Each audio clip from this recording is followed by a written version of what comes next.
Hey guys, before we get into the Yi framework development and installation, I'd just like to go over a few things just so you can better understand what Yi is and what it's used for.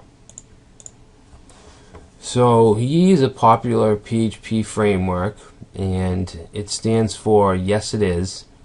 It was started in 2008 to fix some drawbacks of the Prado framework, but eventually they discontinued Prado development and Yi was released at the end of 2008.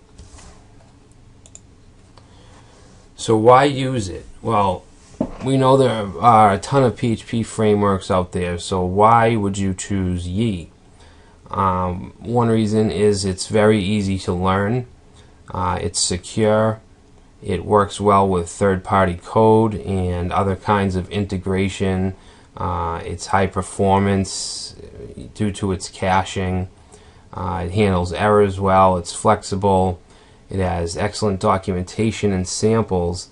It also has a really good following. So when you go to the Yi support forums, you can get a lot of answers and information from there. Okay, so the technology and design patterns that Yi uses. So I believe you can run Yi on PHP 5.1, but it's definitely recommended to have 5.2 or newer. Even better would be 5.4. Yi uses an object-oriented approach, much like most frameworks, along with model view controller, like most frameworks. It does have a front controller routing system, and you can access different controllers through the URL depending on what link you're going to. And there are also options to have more search-friendly links. It uses Active Record, or it's actually called C Active Record. It just makes dealing with the database much easier, and it also includes unit testing. So if you've ever used Ruby on Rails and you've used their testing, it's pretty similar. Actually, Yi altogether is kind of similar in my eyes to Ruby on Rails, except it's PHP and not Ruby. It's best to run Yi on an Apache server. So we're using XAMPP, which includes an Apache server, so we should be fine. Yi is best used for social networks, e-commerce shopping carts, forums, content management systems, portals. These are just some things. These are actually larger applications, but Yi can be used for small applications as well. Even just basic websites that just need a little bit of dynamic functionality. Yi is actually a good choice. Installing Yi. So that's pretty easy. It's a little different. A lot of frameworks, all you need to do is upload their package to your server and you're all set. There's a little more to it. You have to download the files and then you open the zip package, and there are a couple folders, but the folder named framework is the only one that we're going to really care about. It includes all the files for the framework. Now you want to put this outside of your public directory, so in our case our htdocs folder. So what I would suggest is putting it right in the XAMPP folder.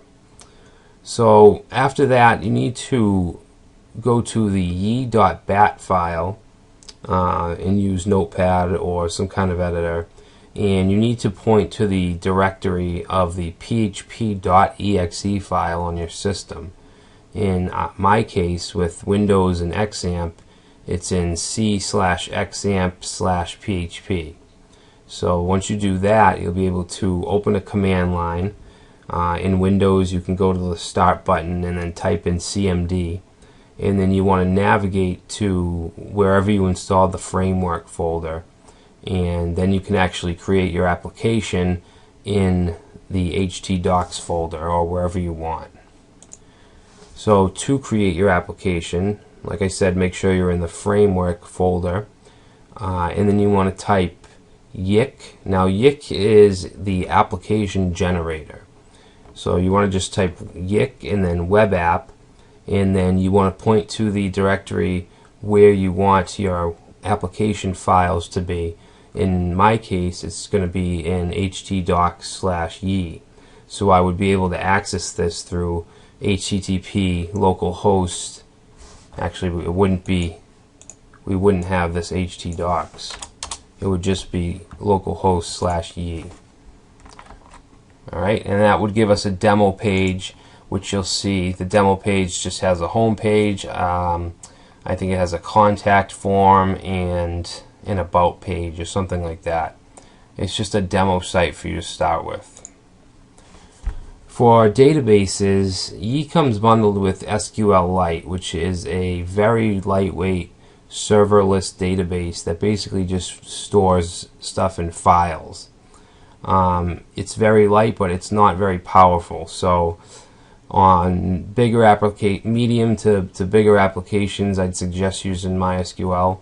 I use it no matter what size the application, just because I like it better than SQLite. I actually don't have too much experience with SQLite. So to do this, to use MySQL, all you have to do is go to the config/main.php folder and comment out the line that refers to the SQLite information, and then uncomment the MySQL lines and add in your database name, user, and password. So once we create our application, we can actually create controllers, models, and views very easily. And there's a tool called Yi. So this comes bundled with Yi, and it's basically a scaffolding tool. You can generate not only controllers, models, and views, but you can generate modules, and I think there's a couple other things, maybe widgets that you can generate. And to be able to use Yi, you need to go back to that config/main.php file and uncomment the reference to Yi, and then you'll be able to go to your site or localhost, whatever you're working on, and then just go to index.php r equals Yi, and that'll take you to the landing page. So that is creating an application in a nutshell. It'll be easier when we actually do it, so we'll be doing that in the next few videos.